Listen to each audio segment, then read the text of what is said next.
How's it going, guys? This is J. Michael Whalen. First off, let me just say that I apologize for taking a couple of weeks off. I actually had COVID, which I was completely shocked that I did catch it, but I did.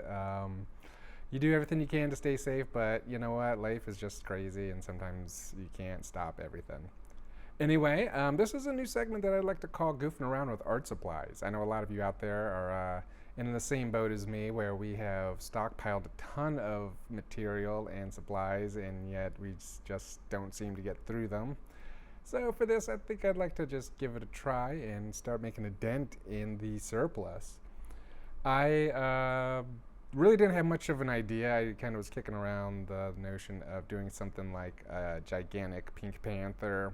I don't know if many of you remember that character, but he was quite popular when I was a kid. But then it sort of morphed into like a big mutant Clifford the dog, as you will see. But nonetheless, I grabbed the old trusty 1.3 millimeter lead holder that I have. I love it. And possibly, and I'm not even sure because I don't really do acrylic painting that much, I am using watercolor paper, which may have been a mistake. I don't know. This is definitely an experiment, let's just say. So this is just a basic general character, cartoony features, of course, and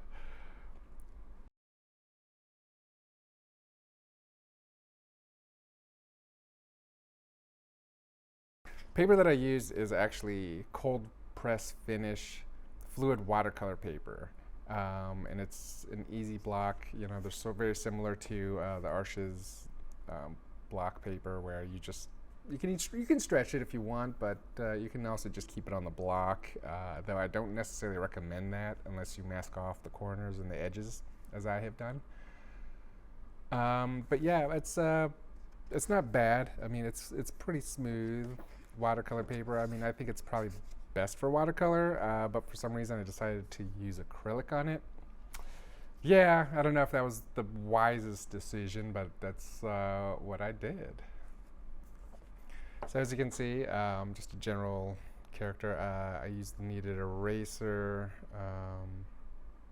Actually, for this I'm using a foam eraser that I got from Japan. It's actually quite good. It's very similar to the Pentel plastic erasers. Super good.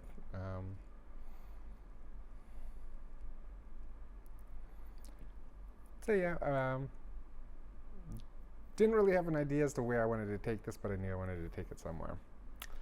For the paint, I had been dying to break out the Golden Artist Colors liquid acrylics. I, like so many of you out there, have been using student grade acrylic paint. I did it all through college for color theory, and it never really sunk in. I never really liked it. It dried incredibly fast. It was too thick. You couldn't really manipulate it. But again, I didn't go to college to be a painter or an illustrator. I went for film and video production, which is what I still do. But I had done that for about 15 years after I got out of school. This is a little bit different. This is incredibly fluid, incredibly viscous, and it acts a lot like gouache.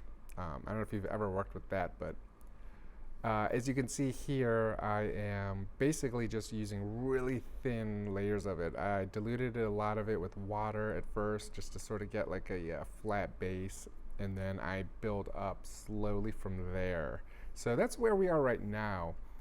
It seemed to work out fairly well, I gotta say. By the end of it, the build-up process, I think a lot of the color theory is much to be desired, but seeing it build up was actually pretty interesting. It was a lot of fun to put layer after layer, see how it interacted with each other. It wasn't as opaque as I thought it would be.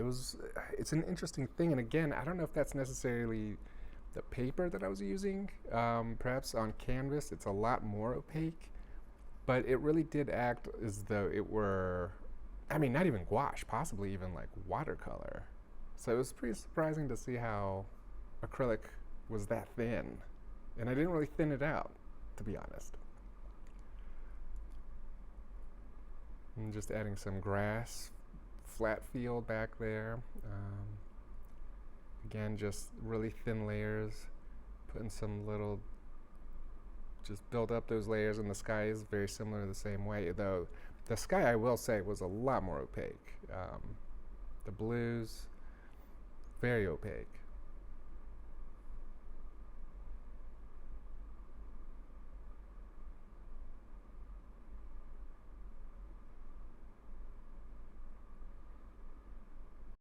I wasn't so concerned about keeping everything nice and flat as it was about just getting down fields of color.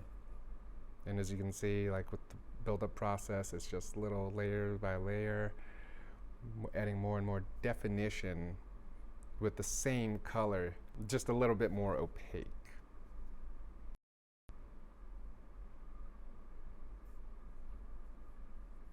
Again, you know, originally it was supposed to be the Pink Panther, but then it kind of became like a big red mouse, Clifford looking dog type animal thing. And then I decided to make him a giant while I was at it. As you'll see down the road, I add trees and stuff right below his feet.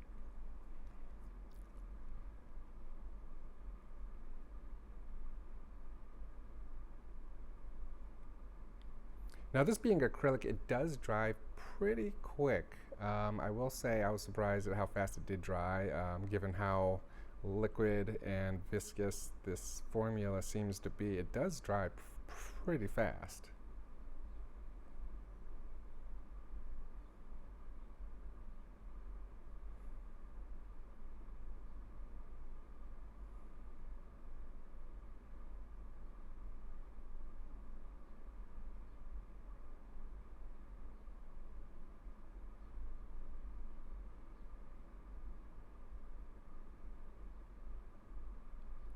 For the most part, I just used a basic red for his body, for the undercoat, and then I started to use a bit more darker tones, a little bit of blue added to it.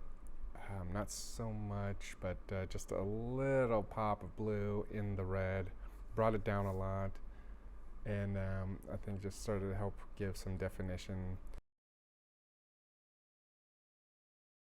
For the highlights, I basically was trying to go with pink at the beginning, but then it sort of didn't really sit well with me. I did the best I could with it. There's something about it. I made a mistake, actually, a big mistake there. And eventually I go to orange, because if you think about like the sun hitting the back of something that's red, it's not going to be pink. It's going to be more mixed with that daylight, and it's going to make it a bit more orange.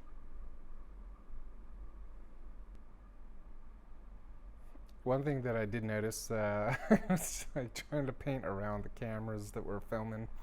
Yeah, it's pretty interesting. I usually don't do that, and I had to keep moving my arm around the little mini tripod on my desk, and also this sort of like little arm that's connected to the desk that holds one of the iPhones, like that shoots straight down this angle here. And this one,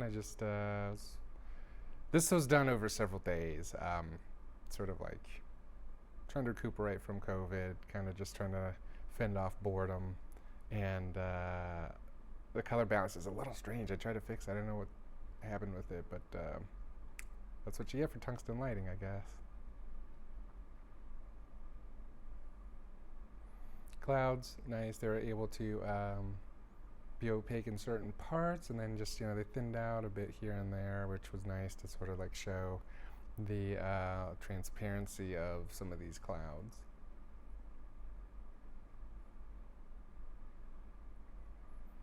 Then I was like, yeah, the ground's a little bit boring. Maybe I'll make tiny little trees. And then all of a sudden, guess what? He became a giant.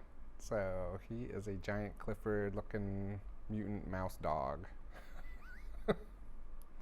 I'm using a round number 1 for this stuff. To be honest, I have so many brushes. I don't know if it was necessarily a good idea to use it. I believe it's a watercolor brush. I tend to use it for inking, but it was okay. I mean, I got some of I got the little details that I wanted out, but at the same time, it just felt almost like it just wasn't the right tool for the job. But you know what? got to do what you got to do. It's all a learning process, and the main thing is that this was the first acrylic painting I had done in I don't know how long, 15, 20 years. I just rarely ever sit down with the paintbrush anymore, and it's obviously been a while.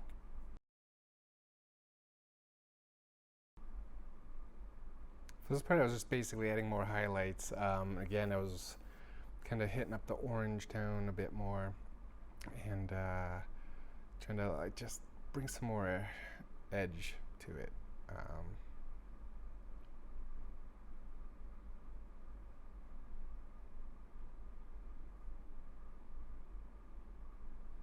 Thickening him up.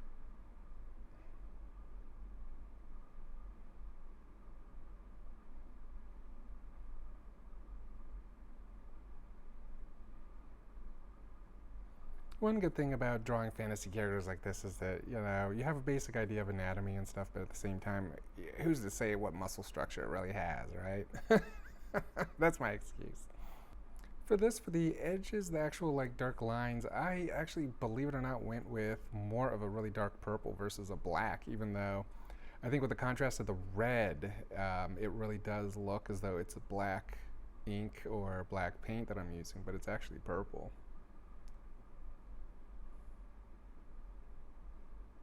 And as you know, when you start adding this, it becomes a bit more real, right? You know, there's always, originally I wanted to sort of just keep everything as like separate by color separation. But here is the best part, removing the masking tape. It's just such a satisfying feeling when you're finally seeing those clean edges from the mess that you create.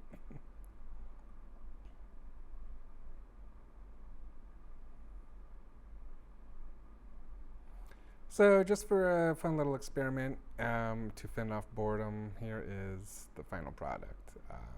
Again, I don't know what it is. It's some kind of giant thing, sort of a mouse dog, mog. But it was fun to do. I learned a lot, and I think the next one will be a lot better. So thank you so much for joining, and hit that like and subscribe.